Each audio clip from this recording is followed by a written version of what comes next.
So tell us a little 100. bit about what the music was like when you were a youth growing up. 100, 100. And I love how you put that together. That is so professionalism. So, Thank you. definitely, definitely. And it's funny you mentioned, you see, that's how, you see how connection is real. Cause I'm going to tell you something. I actually grew up off of Led Zeppelin. I grew up with my father first off. Uh, my mother was definitely around, definitely, but my father's who I was raised with, and my father's a musician himself. Mm. So I definitely grew up off of Led Zeppelin, The Doors. Oh man, all kinds, all kinds. We definitely branched out. We didn't stick to like just Caribbean music, right? Right. So definitely, my family does have a big impact in the fact that I'm into my into the music as well. So I do definitely appreciate it, but I definitely, during them times, because my father's a Rasta, he's a dread, so Okay. it's very cultural with them. They speak very spiritual. So So I kind of know, but I don't fully know. If you do want to elaborate a little bit, everyone benefits. A Rastafarian is like Bob Marley, Right. right? You're not gonna hear Bob Marley, speaking no twings and twangs, right? He's gonna give it to you directly, spiritually, and make sure that you get a positive energy out of his messages, right? Okay. Okay, I see what you mean. So that's more what a Rasta man does, but he also keeps it pure, as even the things he eats and stuff like that, right? What you consume in your body. So that's a Rasta man. Or a Rasta woman. You have Rasta women too. Get me twisted. You got some Rasta women too out there that are definitely, more really than the Rasta man them out there. You could say. I respect that. Absolutely. So we definitely grew up in the music business. For my cousins, my older cousins being really heavy in the DJ business. We grew up around a lot of artists around us, so it's like it was definitely a blessing to have that, opportunity to So you're saying like when take you that were, knowledge. so you were like a kid, and all of this was happening around you. Yeah, yeah, definitely, definitely, definitely. I used to spend hours. My dad had a studio called Young Lions, Young Okay. Lions Production, and I think my first time actually really getting intrigued is when one day I used to go there all the time, but I got intrigued when I met Dub Matic. I don't know if I don't remember if you remember. There used to be a French, French English a little bit, but they were big in Montreal a little bit, Toronto, Montreal, Canada. But Dub Matic, they were pretty big, and I met them, so that opened up my door a little bit when I met them at the studio, and it's like, okay, I want to get involved too, so definitely big impact. So in your case, it really is one of those situations where from the jump, music was around you, but not just like the regular sense of it, where like my dad would be busting out his tapes and shit. It's more like, nah, you're going to a studio. It's like Empire, maybe small scale, Yeah, but like on Empire when they're yeah, watching dad make like these hit songs in the fucking lab and shit, yeah, right? Like that's kind of what I'm yeah, yeah, picturing. yeah. Yeah, definitely. But there's the pros and the cons because you take it for granted.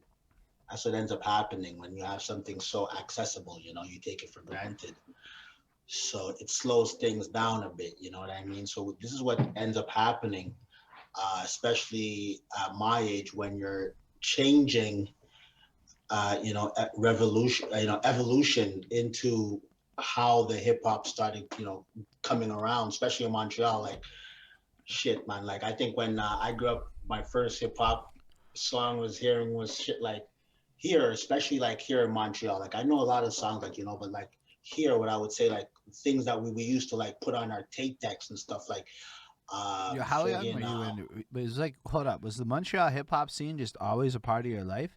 And, no, not quite, not quite. Like when I say like, I mean, it was more reggae, but like I said, like I grew up off of like Led Zeppelin and songs like that, right? Like a lot of like pop songs and stuff like that. But rap was a little bit more different. Like I knew about it, but we didn't have too much access to it. So Okay. even when Dangerous Mind, I don't know if you remember Dangerous Mind, that movie, With the Dangerous Gangster's Mind with Paradise, right? cool, yeah, exactly, Gangsta's Paradise.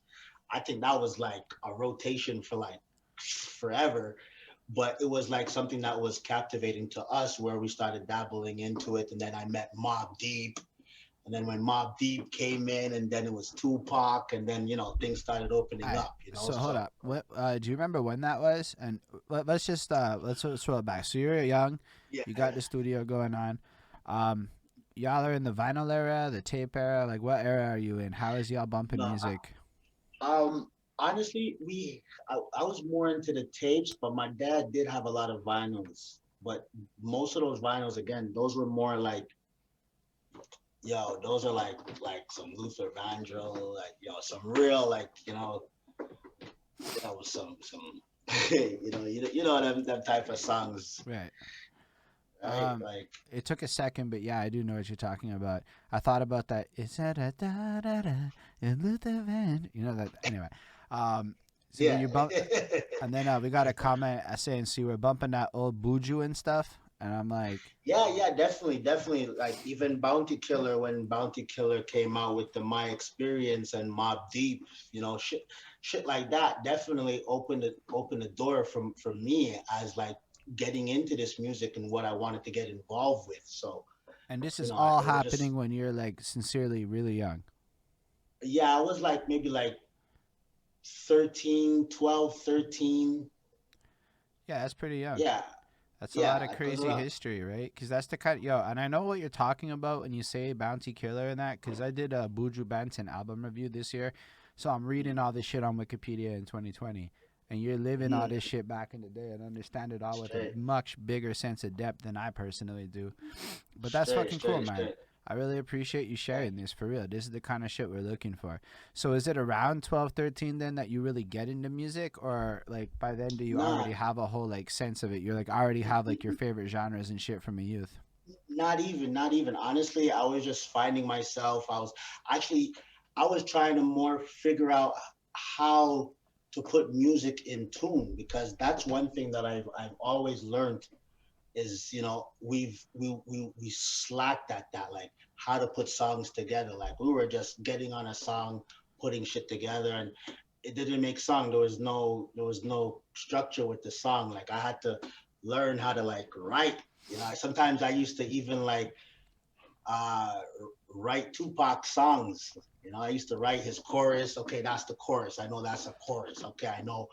I used to learn these things on my own. So that taught me how to kind of put music together. So I focused more on that until I was able to kind of be able to get studio time where I can actually express myself. Because again, I was going with my father's. My father had to be a little bit more cultural. I couldn't really speak my full mind and get Mm. get to really know Well, that's, myself. So I mean, that's kind of what it is though definitely, with dads, right? Like, I remember exactly, being like 12, 13. It's not like I'm going to be speaking my free mind at that age. But I think it's so incredible that already at that age, you're doing such advanced shit and you're getting love from the comments too. It's fucking cool, man. Um, hey, respect, so like, respect. I think it's just cool that at such a young age you're already taking because what you did is you took the time to map out these songs. So even if you think about it today, for people who want to start writing songs, right? Maybe they Mhm. already have a genius.com that already did all the hard work. So fine, it's a little bit lazier. But it's important to still pay attention to how these songs are structured.